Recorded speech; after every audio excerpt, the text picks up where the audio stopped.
In his budget, Federal Finance Minister Francois-Philippe announced some new immigration targets, and that includes admitting 43% fewer temporary residents compared to the 2025 targets, and that's sparking many reactions among business leaders and groups advocating for immigrants' rights. The CEO of the Federation of Chambers of Commerce smiling next to Finance Minister Francois-Philippe addressing business leaders in Montreal following his budget.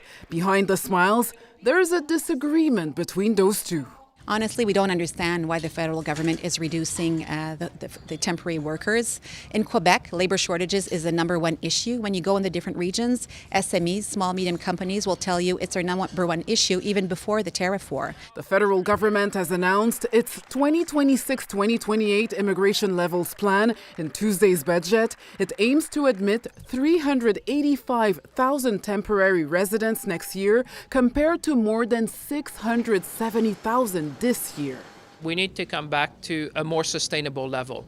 I think Canadians have realized across the country that in some ways the number of people we have admitted in the country was surpassing the capacity we have when it comes to finding a home, sending your children to school, or if you have to visit a hospital to have a place. So I think what we're doing is that we need to come back to a place where first we're taking control over the immigration system.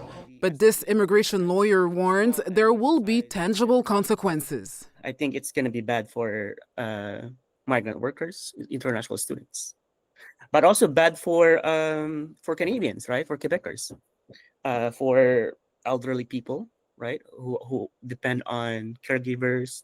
In Quebec City, the provincial government says some targets, such as the number of asylum seekers, are still unclear.